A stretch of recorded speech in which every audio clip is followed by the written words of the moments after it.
오늘 이 새벽에 하나님께서 우리에게 주신 말씀은 이사야 21장부터 24장까지의 말씀 가운데 이사야 21장 11절, 12절 두 절의 말씀입니다. 이사야 21장 11절, 12절 두 절의 말씀, 구약성경 991쪽입니다. 구약성경 991쪽 이사야 21장 11절, 12절 두 절의 말씀을 함께 읽도록 하겠습니다. 이사야 21장 11절, 12절의 말씀, 구약성경 991쪽입니다. 우리 구약성경 991쪽 이사야 21장 11절, 12절 두 절의 말씀을 우리 함께 한 목소리로 읽겠습니다. 시작. 두마에 관한 경고라. 사람이 세일에서 나를 부르되 파수꾼이여 밤이 어떻게 되었느냐. 파수꾼이여 밤이 어떻게 되었느냐. 파수꾼이 이르되 아침이 오나니 밤도 오리라. 내가 물으려거든 물으라. 너희는 돌아올지니라 하더라. 아멘. 오늘은 이사야 21장부터 24장의 말씀을 가지고 환상의 골짜기 예루살렘, 환상의 골짜기 예루살렘이라는 제목으로 말씀의 은혜를 함께 나누도록 하겠습니다. 이제 오늘부터 3권이죠. 3권 교재에 나와 있는 우리 포인트를 함께 읽어보겠습니다. 12쪽입니다. 12쪽에 나와 있는 포인트를 함께 읽습니다. 시작. 어느 누구에게도 예외가 없는 하나님의 심판 선언은 곧 남유다 백성이 의지할 분은 오직 하나님뿐임을 강조하는 것입니다. 아멘. 13장부터 23장까지의 내용이 열방을 향한 심판이라고 말씀드렸는데요. 오늘은 이제 24장까지 돼 있어서 좀 범위가 좀 모호합니다. 그래서 24장은 27장까지에 있는 이제 내용하고 이제 묶이는 게 더욱더 좋을 것 같아서 오늘은 21장부터 23장까지의 말씀을 중심으로 마지막 남은 세 개의 나라, 우리가 지금까지 7개의 나라의 심판을 이제 한번 봤는데요. 세 개의 나라의 심판을 함께 보도록 하겠습니다. 오늘 세 개의 나라의 심판이 남아 있는데 오늘 우리가 읽은 21장부터 23장까지의 말씀을 보게 되면 사실은 세 개의 나라에 관한 내용보다도 다른 내용들이 더 많이 있습니다. 그 다른 내용 중에 하나는 21장에 바벨론에 관한 심판이 또 한 번 나옵니다. 여러분, 열방에 관한 심판의 제일 첫 번째 나라가 누구였냐면 13장, 14장에 보면 바벨론이었죠. 그때 제가 말씀드렸지 않습니까? 바벨론은 이사야가 예언한 시대의 큰 나라가 아니었고 작은 나라였고 아수르의 이제 그 힘 아래에 있었던 나라인데 100년 이후, 120년 이후에 강대국으로 등단할 이 바벨론에 관한 심판을 이사야가 제일 먼저 하고 있다고 말씀을 드리면서 제가 그때 나누었는데요. 그 바벨론에 관한 심판의 내용이 한 번 더 21장에 언급되고 있고요. 또 21장 마지막 부분에 두 나라, 이제 두마라고 하는 에돔의 한 성읍이죠. 두마에 관한 예언의 내용이 나옵니다. 멸망의 예언, 즉 에돔에 관한 심판의 내용이죠. 그리고 이어서 아라비아의 심판이 짧게 언급되고 있고요. 그래서 두마와 아라비아 두 나라가 이제 21장 끝에 보면 짧게 나타나 있고, 갑자기 또 22장에는 열방에 관한 심판을 하면서 예루살렘에 관한 심판의 내용이 나옵니다. 그러니까 남유다죠. 남유다 심판은 벌써 우리가 1장부터 12장까지 봤는데 예루살렘에 관한 심판의 내용이 갑자기 또 한 장에 걸쳐서 나오고, 마지막 23장은 마지막 남은 나라 두로에 관한 심판의 내용이 나옵니다. 그래서 두마, 아라비아, 두로 세 개의 나라의 심판의 내용 가운데 바벨론과 남유다에 관한, 예루살렘에 관한 심판의 내용이 함께 합쳐져서 오늘 21장부터 23장까지 내용이 이제 되어 있는데, 오늘 말씀을 통해서 이 마지막 남은 세 나라와 또 바벨론 또 예루살렘을 향한 멸망 심판의 경고 속에서 그들의 모습을 통해서 마지막 때를 맞이하는 우리의 영적인 자세가 어떻게 해야 될 것인가. 우리 또한 그 날이 언제인지는 모르겠지만 그 날을 만나게 되거든요. 그때를 준비하는 정말 종말의 시대를 살아가는 우리가 어떻게 늘 영적인 자세로 임해야 될 것인가에 대해서 함께 나누도록 하겠습니다. 첫 번째, 하나님께서 오늘 우리에게 주신 말씀은 뭐냐면 영적인 파수꾼이 되어야 된다는 것입니다. 여러분 21장의 1절에 보게 되면 해변 광야에 관한 경고라라고 시작해요. 이 해변 광야가 의미하는 것이 뭐냐면 해변이라고 하는 것은 다른 게 아니라 이제 고대 군등에서는 물이 이제 지중해를 빼놓고 물이 많지 않기 때문에 물만 좀 모였다 그러면 바다라고 칭하기도 하고 해변이라고 칭하기도 하고 그렇습니다. 그런데 해변 광야다라는 말은 뭐냐면 당시 메소포타미아 지역에 있었던 유브라데 강을 말하는 것이죠. 그 유브라데 강 서편에 있는 황무지, 다시 말해서 그 지역에 있는 바벨론을 의미하는 것입니다. 그러니까 이제 광야라고 표현하는 그 표현 속에 이미 바벨론에 관한 안 좋은 모습을 의미하고 있는 것이죠. 바로 그 바벨론의 멸망을 비유해서 이렇게 해변 광야라고 표현하는 것인데, 우리가 13장 14장에 이미 바벨론에 관한 멸망을 보았지만 오늘 이 21장 1절부터 10절까지 바벨론에 관한 두 번째 예언은 이 바벨론의 멸망에 대해서 구체적으로 어떤 나라가 멸망시킬 것인가에 대해서 언급하고 있어요.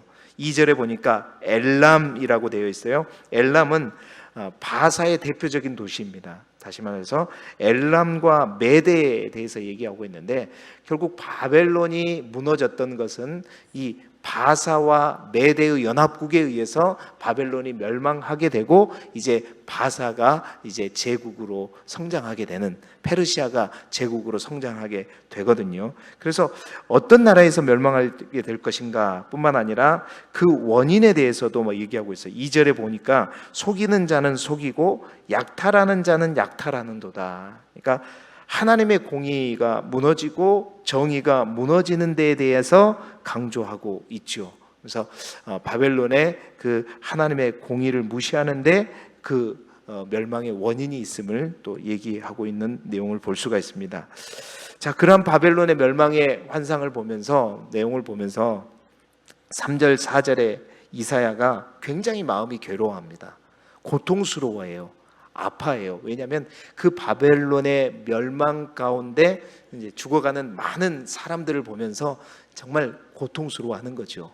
그러니까 바벨론의 멸망은 기뻐할 일이지만 그 바벨론의 멸망과 함께 죽어가는 많은 사람들을 바라보면서 이 선지자의 마음이 고통스러운 거예요. 막 요통도 나고 마음이 아프고 막 이런 내용들이 3절 4절에 나타나고 있죠. 그런데 그런 가운데 우리가 눈여겨볼 점은 5절에 있는 내용입니다. 그러한 바벨론의 멸망의 모습 가운데 어떤 모습이 있냐면 식탁을 베풀고 파수꾼을 세우고 먹고 마시는 무리가 있어요. 사실은 바벨론이 멸망할 때 벨사살 왕이 그랬거든요. 그때 그렇게 이 예언이 성취가 되는데, 그 함락될 당시 공포와 혼란 상태에 태평하게 잔치를 벌이고 있는 무리들, 그것도 파수꾼까지 세우면서, 그러니까 어떤 왕이죠. 그러니까 자식들이 하고 있는 이 잔치에 방해가 되는 요소들을 다 무찌르기 위해서 경비병까지 세워놓고 뭔가 잔치를 하고 있는 그러한 모습들을 예언하고 있는 것입니다. 자, 그리고 이어지는 내용은 바벨론이 함락될 당시에 또한 이사야를 통해서 가상의 파수꾼을 세우고 또 그 파수꾼을 통해서 보고하는 형식을 통해서 바벨론을 치기 위해서 온 군대, 그 군대의 사실과 또 하나님께서 그 군대를 통해서 이 바벨론이 함락될 것을 선언하시는 내용들을 이제 예언하고 있는데, 이 바벨론의 멸망의 예언 가운데 우리가 눈여겨볼 단어가 뭐냐면 이 파수꾼입니다. 5절에도 파수꾼이 나오고 6절에도 파수꾼이 나오고 있는데, 여러분 이 5절의 파수꾼과 6절의 파수꾼은 달라요. 5절은 왕이 정말 잔치를 베풀면서 자기가 하는 이 잔치에 아무도 방해를 하지 않게끔 하기 위해서 세운 경비병이 파수꾼이고, 6절에 나오는 파수꾼은 이제 이 나라를 침략해 오는 저 적군들을 지켜보는, 눈을 뜨고 지켜보는 그 경비병을 말하는 것이죠. 자, 이 말씀을 통해서 오늘 우리에게 주시는 첫 번째 메시지가 있다는 거예요. 마지막 때를 맞이하는 영적 자세로 우리에게 주시는 첫 번째 메시지가 뭐냐? 정말 마지막 때는 영적인 파수꾼이 필요하다라는 말씀을 우리에게 주고 있다는 것이죠.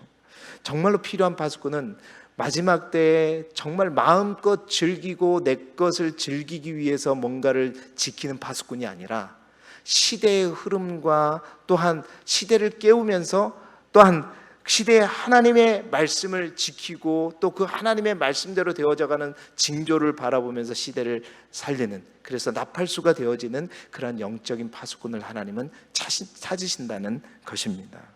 여러분, 우리가 잘 아는 메가더 장군이 이런 말을 했어요. 전투에서 패하는 것은 용서할 수 있지만 경계에서 실패한 군인은 용서할 수 없다. 그러니까 지금은 조금 덜하지만 경계 근무라고 하는 것이 굉장히 중요했다는, 아무리 우리가 뭔가 군사력이 있을지라도 급습해서 아무것도 준비하지 않는 가운데서 싸우게 되면 아무리 우리가 힘과 능력이 있다고 해도 제대로 싸울 수 없는 게 고대 근동의 전쟁이었지 않습니까? 그러니까 파수꾼의 역할은 너무나도 중요한 거예요. 자기 개인보다도 그 공동체를 살리는 데 있어서 파수꾼의 역할은 절대적이라는 거예요. 여러분, 아마도 믿지 않는 사람들도 그래요. 믿는 사람들도 그렇지만 요즘 이 세상에 기이한 일들 정말 많은 일어나자. 어떻게 이런 일이 일어나지? 코로나19도 한 가지라고 볼 수 있겠죠. 그러한 것들을 바라보면서 정말 말세다, 마지막 때가 가까웠다, 믿지 않는 사람들도 그렇게 얘기하는 걸 볼 수가 있습니다. 이러한 때에 이 수많은 징조들을 바라보면서 정말로 우리가 어떻게 살아야 될 것인가, 이 시대의 징조를 바라보면서 그냥 우리도 많은 사람들처럼 그냥 먹고 마시며 즐기면서 그렇게 살 것인가?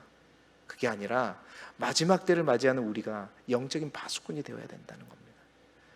정말로 영적인 파수꾼이 되어서 정말 그날이 가까워 올 때 가장 먼저는 우리의 가정, 우리의 식구들, 우리의 친지들, 우리의 이웃들 간에 아직도 하나님을 알지 못하고 그 마지막 때를 준비하지 못하고 있는 이들을 향해서 우리가 그들에게 선포해 줘야 된다는 거예요. 오늘 정말 첫 번째 바벨론의 멸망에 관한 이 예언을 통해서 우리에게 주시는 특별한 하나의 메시지는 그 파수꾼이 어떠한 역할들을 해야 되느냐, 어떠한 자세로 살아야 되는가를 말씀해 주고 있어요.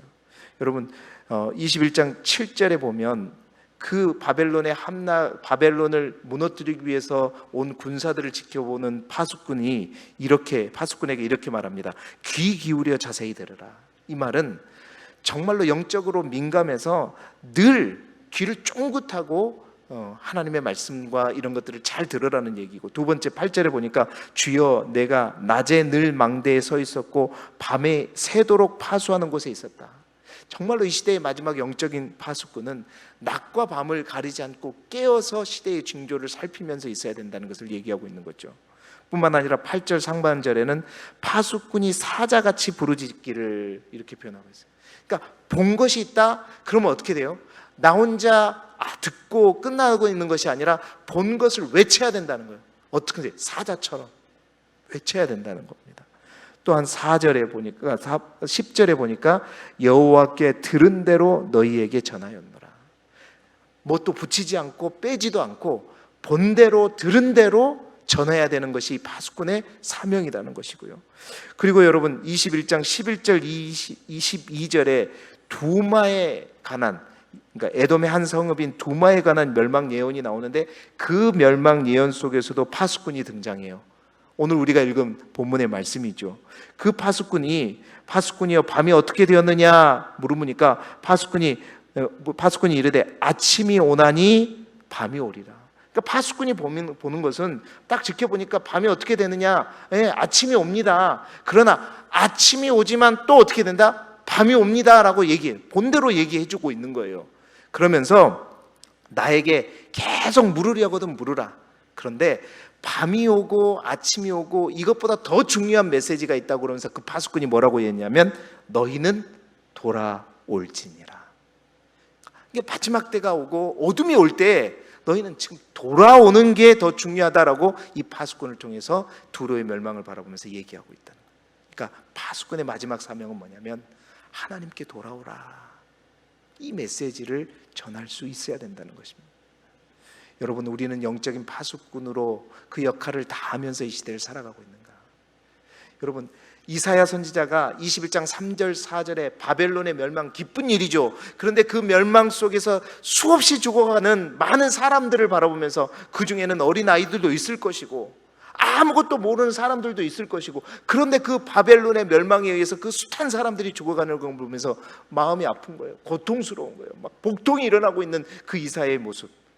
여러분, 이게 마지막 때 정말로 우리가 가져야 할 마음, 그 두려움을 가지고 긍휼함을 가지고 여러분, 여러분의 가장 가까운 자녀들이 또 여러분의 가장 가까운 가족들이 마지막 때 정말로 이렇게 바벨론의 멸망과 함께 죽어가는 영혼들이 있다면 여러분, 그거에 대한 많은 책임들은 우리 안에 있다는 거예요. 영적인 파수꾼으로서 제대로 역할을 하지 못한 우리의 책임이 있다는 겁니다. 어떻게 해야 돼요? 그들을 향해서 우리가 외쳐야 된다는 거죠. 예수 믿어야 된다. 돌아와야 된다. 여러분, 마지막 때를 준비하는 우리의 첫 번째 자세가 뭐냐? 우리의 각 가정에, 우리의 이웃에, 우리가 살고 있는 이 지역의 영적인 파수꾼이 되어서 늘 깨어서 시대의 중조를 말하고 주께 돌아오라고 선포하는 자들이 돼야 된다라는 것입니다. 두 번째로, 이 마지막 때를 준비하는 우리의 영적인 자세를 오늘 본문 속에서 우리가 찾아보게 되는데, 두 번째는 뭐냐? 충성스러운 오늘의 삶을 날마다 살아가야 된다. 날마다 충성스럽게 살아가야 된다는 것입니다. 여러분, 21장에서 이사야는 바벨론의 멸망을 예언하고 그 바벨론에 의해서 멸망받게 될 에돔과 아라비아의 멸망까지 짧게 예언을 했죠. 그리고 22장에서 갑자기 남유다의 예루살렘에 관한 멸망의 예언이 갑자기 나옵니다. 열방에 관한 예언을 하다가 갑자기 예루살렘에 관한 멸망 예언을 하고 있는 거예요. 그러니까 이 말은 뭐냐면 바벨론에 관한 멸망을 얘기하고 그 바벨론에 의해서 멸망당할 이 에돔과 또 아라비아를 얘기하면서 너희도 그런 바벨론을 의지했다가는 어떻게 될 것이다? 예루살렘도 함락되게 될 것이다. 그 멸망에 대해서 예언하고 있는 거예요. 자, 환상의 골짜기에 관한 경고라. 이게 이제 이사야의 그 아주 아름다운 은유적이고 풍자적인 히브리어 표현이에요. 환상의 골짜기다. 환상의 골짜기가 이게 어디를 향한 예언이야? 이러게 되겠지만 이 환상의 골짜기는 바로 예루살렘을 향한 이야기입니다. 여러분, 예루살렘은 이제 이 그 고도가 약간 해발 800m 정도에 있는 이제 성읍이라고 얘기하죠. 그렇기 때문에 예루살렘에는 많은 골짜기, 시온 산도 있지만 골짜기들도 많아요. 고지대가 높다 보니까 그 골짜기 가운데 여러 가지 기드론 골짜기, 흰놈 골짜기, 티로포인 골짜기, 그래서 골짜기들이 많은데 그 예루살렘을 향해서 환상의 골짜기라고 얘기해요. 여러분, 환상이라고 하는 것은 영어로 어떻게 번역되면 비전이라고 번역되거든요. 그러니까 하나님의 환상의 골짜기에 대한 여러 가지 해석이 있지만 환상의 골짜기다라는 것은 뭔가 하나님의 비전과 환상을 품을 수 있는 이스라엘 백성들이, 골짜기라는 것은 여러분 시온산이 있는데 환상의 산, 환상의 시온산 이렇게 표현하지 않고 골짜기라고 표현하는 것은 어둠이잖아요. 그러니까 환상과 어둠은 어울리지 않는 건데, 그러니까 하나님의 환상을 보면서 살아고 비전을 품고 살아야 될 예루살렘의 백성들이 골짜기와 같은 어둠 가운데 있다. 이런 이제 뭔가 안 좋은 평가절하하는 그런 표현이라는 거예요. 그러니까 환상의 골짜기라고 하는 것은 하나님의 비전을 품고 살아야 할 예루살렘 백성들이 그것들을 품지 못하고 꿈과 이상이 없는 뭔가 허황된 망상에 사로잡혀서 방탕하기만 하는 예루살렘 성읍의 사람들을 풍자적으로 표현한 단어라는 거예요. 환상의 골짜기다. 자, 8절부터 11절까지 보게 되면 얼마나 이들이 하나님을 모르고 하나님의 꿈과 하나님의 계획들을 무시한 채 살아가느냐. 이 멸망을 앞두고 뭔가 누가 침략해 온다는 사실을 알았을 때 그들이 한 준비는 가장 먼저 하나님의 비전을 품고 있는 나라와 그 국민이라면 하나님께 나아가 하나님께 묻고 그 하나님이 시킨 대로 이제 준비를 해야 되잖아요. 근데 그들의 준비를 보게 되면 8절, 11절, 22장 8절부터 11절까지면 모든 가 인위적이에요. 사람의 방법대로, 인간의 방법대로, 인간의 경험대로 마지막 때를 준비하고 있단 말이에요. 하나님에 대해서 묻지도 않아요. 그래서 11절에 뭐라고 얘기하냐면, 그러나 너희가 이를 행하신 일을 앙망하지 아니하였고 이 일을 옛적부터 경영하신 일을 공경하지 않다. 하나님 앞에 전혀 묻지 않고 인본주의적인, 인간적인 방법으로 그 마지막 때를 준비하는, 어디? 다른 나라야, 열방이야. 하나님을 모르기 때문에, 하나님을 제대로 믿지 않기 때문에 그러려나 본데, 예루살렘, 신앙의 중심지였던 예루살렘 성읍에 있는 사람들조차도 그렇게 살아간단 말입니다. 또 12절, 14절 전혀 하나님 앞에 돌이키지도 않고 오히려 그들이 뭐예요? 멸망을 앞에 두고 기뻐하며 즐거워하고 포도주를 마시면서 어떻게? 내일 우리 먹고 죽자. 어디 사람들이? 예루살렘 성읍의 사람들이 그런 나와요. 뿐만 아니라 15절부터 19절에는 이 예루살렘의 성의 고위 관리인 셈나와 그를 이어서 등장하는 엘리야김에 관한 이야기가 갑자기 나옵니다. 이것은 뭐냐면 그 고위 지도자라고 하는 사람들이 소위 어떻게 하고 있다? 셈나는 자신의 권력을 통해서 부를 축적하면서 자기를 위하여 뭔가 미래를 준비하고 있는데, 어떻게? 자기의 묘실, 자기의 무덤을 준비하고 있는 이 모습을 통해서 정말로 국내 대신이라고 하죠. 이처럼 고위 관리에 있는 사람이 자기의 매장지나 준비하면서 사치와 방탕을 일삼는 이러한 모습을 보여주고 있는 것이죠. 뿐만 아니라 그를 이어서 이제 그 자리에 오르게 된 엘리야김조차도 다윗의 집에 열쇠를 가지고 견고하게 행했지만 결국 그가 마지막에는 그도 어떻게 해요? 그 단단함이 다 부서져 버리고 무너져 버리는 그러한 모습을 보였다고 얘기하고 있는 거예요. 여러분, 마지막 때를 우리는 어떻게 준비해야 되는가? 정말로 허황된 것, 쓸모없는 것들을 붙들고 그것에 매여서 정말로 살아가는 것이 아니라 성실하게 땀을 흘리고 지금 어느 때에 그 멸망이 오더라도 하루하루를 충실하게 살아가는, 여러분 우리 신약 성경에 보면 달란트 비유 있잖아요. 10달란트를 주고 5달란트를 주고 1달란트를 주고 주인이 맡기고 갔을 때, 저 먼 곳에 갔다가 돌아왔을 때 다시 그 종들을 불려고 종들에게 세마했을 때 10달란트를 가진 자는 10달란트를 남기지만 1달란트 가진 자는 어떻게 해요? 그 1달란트를 묻어두는. 그래서 충성하지 못한, 열심이 없는 그 종을 책망하는 그 주님의 모습처럼 정말 우리가 마지막 때를 준비하는 우리의 자세가 어떻게 된다? 하루하루를 어떻게 충성스럽게 준비하면서 그 주님을 믿고 주 안에서 하루하루 충성된 삶을 살아가는 그러한 삶을 살아야 되겠다. 그래서 어떠한 날, 어떠한 시에 주님이 올지라도 잘했다, 착하고 충성된 종아, 하나님께 칭찬받을 수 있는 그런 종의 모습으로 주 안에서 살아가야 된다는 것이죠. 자, 세 번째로 마지막 두로에 관한 심판의 내용을 통해서 우리가 마지막 때 우리가 어떻게 살아가야 될 것인가, 영적인 자세를 보여줍니다. 그것은 뭐냐면 모든 세상의 자랑거리는 심판 앞에 무용지물이다라는 것이죠. 여러분, 이제 23장에는 두로에 관한 심판의 내용이 나오는데, 두로라는 나라는 어떤 나라냐면 중개 무역을 통해서 거대한 부를 갖게 된 나라가 두로입니다.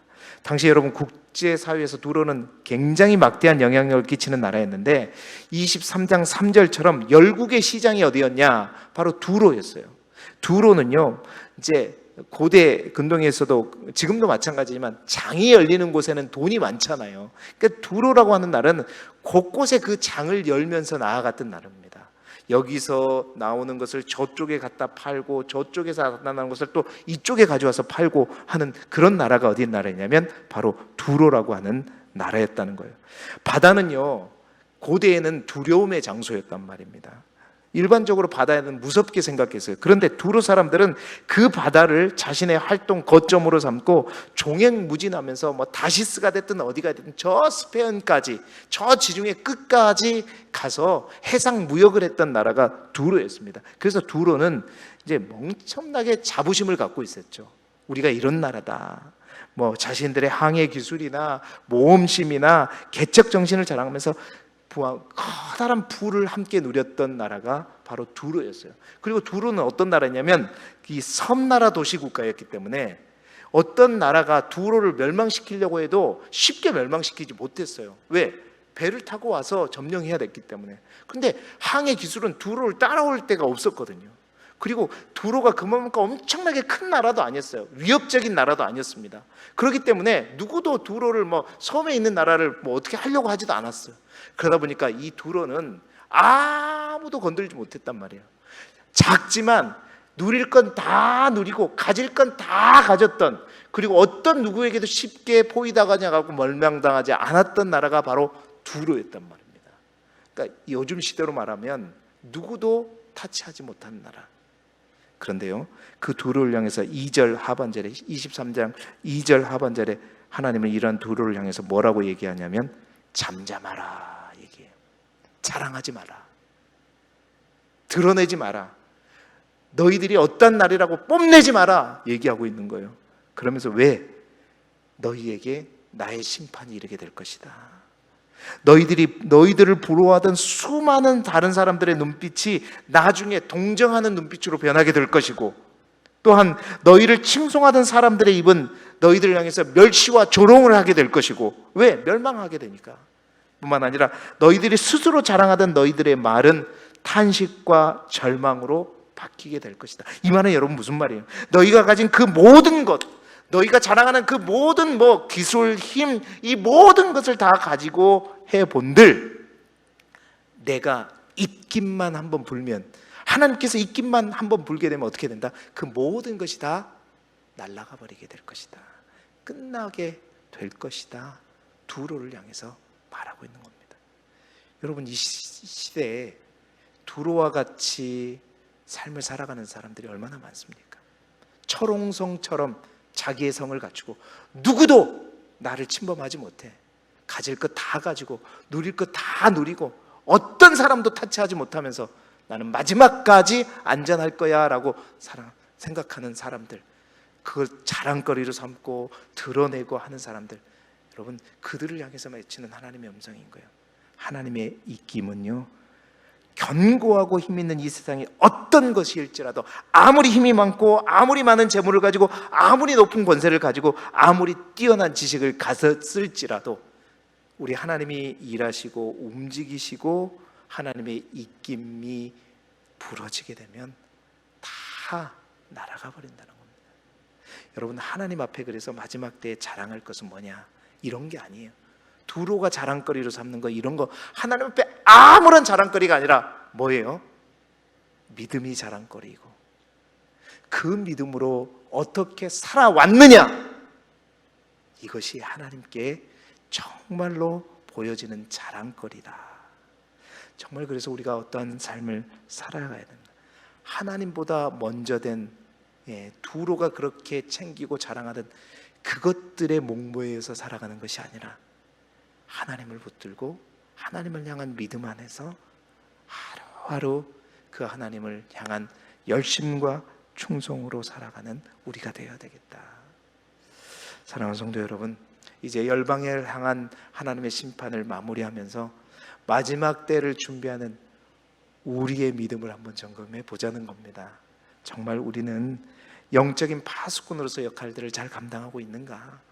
뿐만 아니라 주님께서 언제 어느 때 오시더라도 정말로 우리의 모든 것들을 평가하실 때 잘했다, 정말 착하고 충성된 종아 하실 정도로 나는 하루하루 충성되게 살아가고 있는가? 아니면 두로처럼 세상의 그 자랑거리를 항상 뭔가 그것이 나를 지켜줄 것처럼 여기면서 그것만을 쫓아가면서 여전히 오늘도 살아가고 있는가?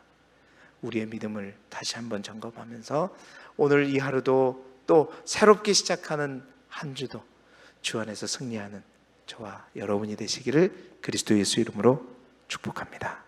기도하겠습니다.